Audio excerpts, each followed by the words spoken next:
आइए देखते हैं कि किस प्रकार से अचानक धन प्राप्ति के योग बनते हैं और पृथ्वी में गड़ा धन या पृथ्वी में गड़ी संपत्ति कैसे लोगों को प्राप्त हो सकती है।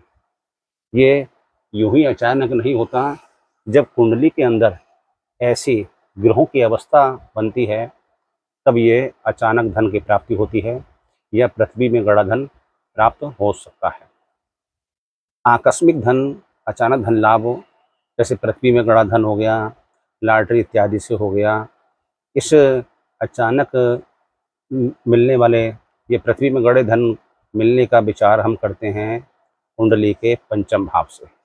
पंचम भाव ये है, पंचम भाव शिक्षा और संतान का भी है और लव मैरिज का भी है, लव का भी है, प्यार मोहब्बत का भी है और यहीं से हम लॉटरी इत्यादि का भी विचार करते हैं।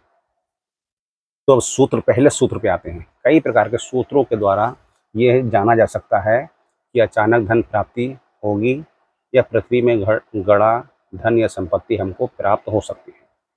कई सूत्र हैं इसके। यहाँ पर मैं 3 सूत्रों के माध्यम से आपको बतलाता हूँ। पहला सूत्र है कि यदि पंचम भाव में चंद्रदेव महाराज बैठे हों, 1 2 3 4 5, ये पंचम भाव हो गया। पंचम भाव में चंद्रदेव महाराज बैठे हों और चंद्रदेव महाराज पर शुक्र की दृष्टि पड़ रही हो। अब शुक्र की दृष्टि कहाँ से पड़ेगी? शुक्र की दृष्टि सामने बैठे होंगे तो शुक्र की दृष्टि पड़ेगी। तो यहाँ पर शुक्रदेव महाराज चंद्रदेव महाराज को देख रहे हैं तो ये सूत्र यहाँ पर फलीभूत हो जाएगा कि पंचम में चंद्रदेव महाराज हैं और सामने एकादश भाव में 7वीं दृष्टि से शुक्रदेव चंद्र को देख रहे हैं। अतः ऐसे में जातक को प्रायः लॉटरी इत्यादि से या किसी और माध्यम से अचानक धन प्राप्त होता है। मान लीजिए आपके दादा या परदादा कहीं पर कोई ज़मीन जायदाद खरीद कर डाल गए, आपको मालूम ही नहीं था, फिर अचानक उसका सरकार द्वारा या किसी के द्वारा यह जानकारी मिली कि ये धन आपका है और आपको अचानक धन या संपत्ति प्राप्त हो जाती है। तो ये हुआ अचानक धन संपत्ति प्राप्त का पहला सूत्र। दूसरा सूत्र क्या कहता है? दूसरा सूत्र कहता है कि यदि दूसरे भाव का स्वामी और चौथे भाव का स्वामी, ये हो गया कुंडली का सेकंड भाव और ये हो गया कुंडली का चतुर्थ भाव। चतुर्थ भाव सुख का होता है और द्वितीय भाव होता है धन का। द्वितीयेश और चतुर्थेश नवम भाव में बैठे हों, ये है नवम भाव। यहाँ पर नवम भाव में मान लीजिए बैठे हुए हैं और क्या शर्त है? नवम भाव में बैठे हों, शुभ राशि में हो, यानी कि अपनी मित्र राशि में बैठे हों। तो ऐसे में जातक को भूमि में गड़ी संपत्ति या धन प्राप्ति के योग बनते हैं, प्रबल योग बन जाते हैं।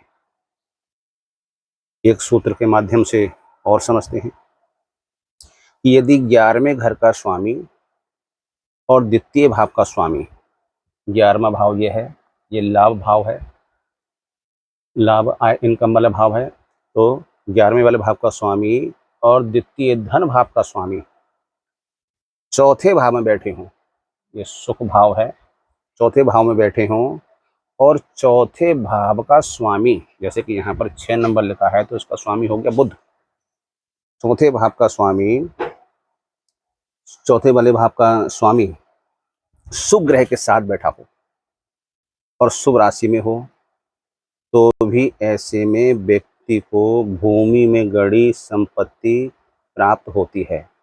भूमि में गड़ा धन प्राप्त होता है। ये अचानक कहीं कोई दादा परदादा या नाना नानी कोई संपत्ति छोड़ गए, ज़मीन छोड़ गए और आपको उस समय आपको उसका पता चला या किसी सरकार द्वारा या किसी माध्यम से आपको पता चला और वह संपत्ति आपको प्राप्त हो गई। तो इस प्रकार से यह धन अचानक धन प्राप्ति के और पृथ्वी में गड़े धन प्राप्ति के योग बनते हैं। और भी कई सूत्र हैं जो कि आपको अगली वीडियो में समझाए जाएंगे। ये ऐसा ना सोचें कि भाई मेरी कुंडली में अगर ऐसा योग नहीं है तो मुझे अचानक धन लाभ नहीं हो सकता। और भी सूत्र हैं वो आपको अगले वाले वीडियो में बताए जाएंगे। धन्यवाद।